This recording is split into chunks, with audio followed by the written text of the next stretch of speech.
Welcome to the liveoddsandscores.com preview of the Denmark versus Portugal Euro 2012 Group B match. This is at 5 PM on Wednesday. And what do you make of it, George? Well, it's a really interesting game. I mean, Denmark are going to be chuffed to bits getting that result against the Netherlands. But when you look at it, the Netherlands really should have beaten them. I mean, they really missed a lot of gifted chances, gift-wrapped chances. So I wouldn't be over the moon with the 10-3 that's available at Bet365. But I don't know. I think maybe the plus half with Bet Victor at 10-11 on the Asian handicaps could offer some value, because neither of these teams have really scored that many in the tournament, and I reckon it could be quite a cagey game. I have to say, I think Portugal are just incredibly over. I mean, the price is just ridiculous, because in their last 7 games, they've won just one of them. They haven't won a competitive game this year. In their last 4 games, they've scored 1 goal. Portugal's all about reputation, and the fact they've got Cristiano Ronaldo. But you know, Ronaldo's going to have to make a big appearance in a Portuguese shirt at some point. Yeah, I know. I mean, it's 11 players, and they look so hopeless in their first game. I mean, how can they be just over evens for this game? It just makes no sense whatsoever. Yeah, exactly. And this is the case of international football, where it's all about reputation. It's actually nothing about performance. Indeed, I fully agree with that, and that's why I can't be touching that Portugal.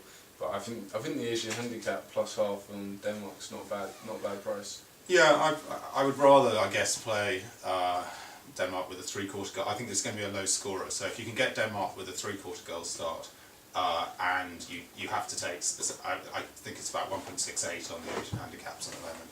I'd rather take that, because I think the bookmakers think it's going to be a low scoring game. It's 4-6 on the under 2.5 goal market. Yeah. And I just prefer to have that 50% win on the 0-0 or any draw on the Asians. It's a better result for me. Yeah. What about the first goal scorer markets? You got any value in that? I've seen the chap who scored for Denmark is 14-1 with Bet365 to do the same thing again, which isn't a bad price. He played incredibly well.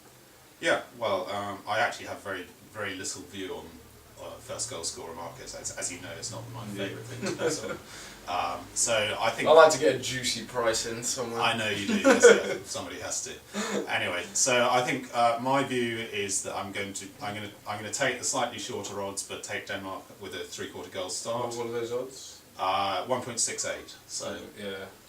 Which seems, versus 1.91. Yeah, okay, it's a big difference, but it's just the way that it works that. If they lose by a single goal, you're only losing half your stake. I prefer that bet. Indeed. Well, I'm going to go to plus half, and probably on the day, if I'm going to be sitting in front of the telly watching the game, I'll probably crack into Denmark at 10-3 or 3-1, because that's a pretty decent price. It's a pretty decent price, pretty big odds. But I think the main advice is stay well clear of Portugal, because there's no reason why they should break their duck here. And yeah, enjoy the game. Yeah, keep checking back at liveoddsandscores.com for more betting previews on the European Championship. Cheers.